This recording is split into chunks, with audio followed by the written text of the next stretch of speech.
Bonjour, Christian Dubois, votre coach financier. Eh bien, aujourd'hui, nous allons voir une possibilité d'acheter un bien immobilier 20% moins cher que son prix normal sans avoir rien à négocier. Comment est-ce possible? Eh bien, nous allons parler du LMNP, loueur meublé non professionnel. Qu'est-ce que c'est?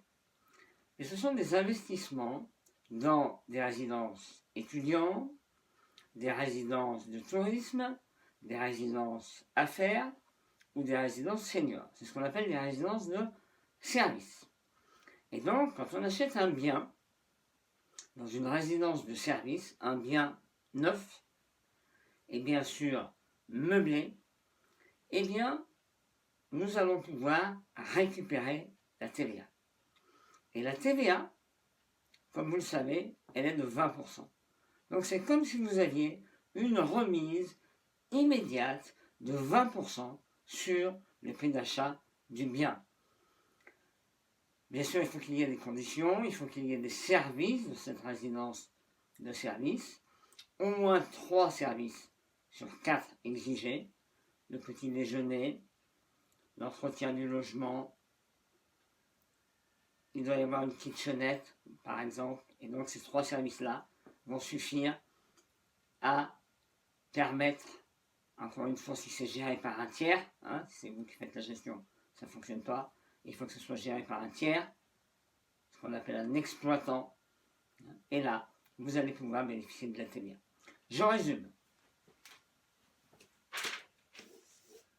Un investisseur, il peut soit acheter un bien immobilier vide, puis il le meuble, il met des meubles dedans, puis il assure lui-même la gestion.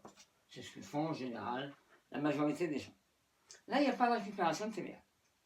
Par contre, si vous achetez un bien qui est déjà meublé, d'accord, et que vous passez par une résidence de service avec un gestionnaire, qu'on appelle aussi l'exploitant,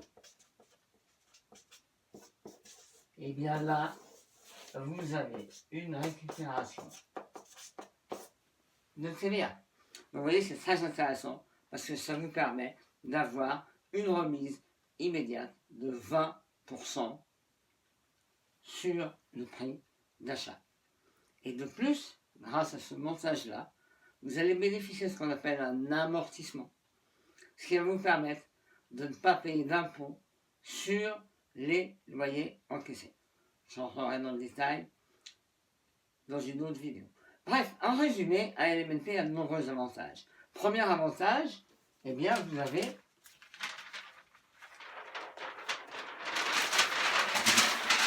un locataire permanent. Qu'est-ce que c'est un locataire permanent? Ben oui, puisque votre locataire, c'est l'exploitant. C'est pas la personne qui occupe le bien, c'est l'exploitant.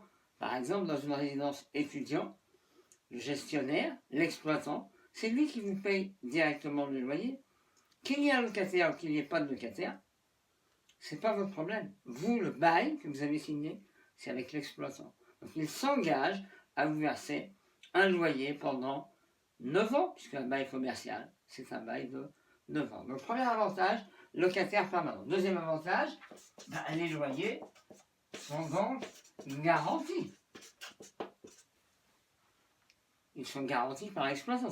Au départ, quand vous achetez un bien, vous signez un bail commercial avec l'exploitant et celui-ci s'engage à vous verser un loyer déterminé à l'avance et même une augmentation annuelle qui est contractuelle, qui est donc marquée sur le contrat de bail que vous signez avec lui. Donc vous voyez, c'est très intéressant.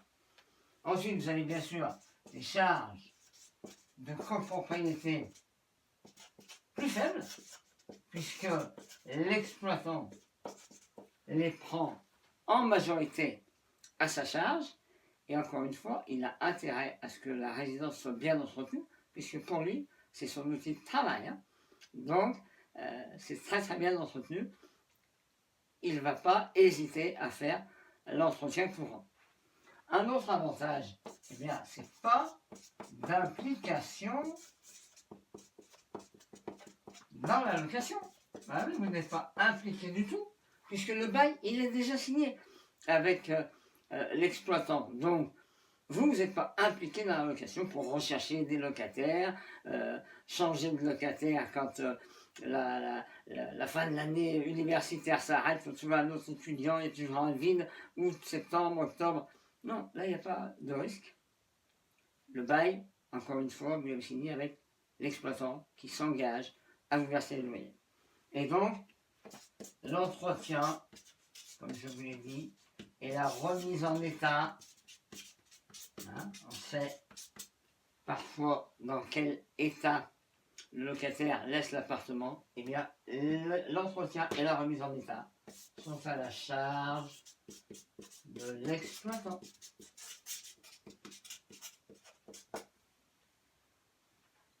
Et, comme je vous l'ai dit tout à l'heure, les revenus, c'est-à-dire les loyers, sont peu, voire pas imposés. Ça veut dire que vous n'avez pas d'impôt à payer sur les revenus supplémentaires que vous encaissez. Voilà, on rentrera un petit peu plus de détails dans une autre vidéo. En attendant, je vous ai mis sous cette vidéo un lien qui vous permet d'obtenir gratuitement les 17 lois du succès financier. Je vous l'offre avec grand plaisir. Bonne journée, au revoir.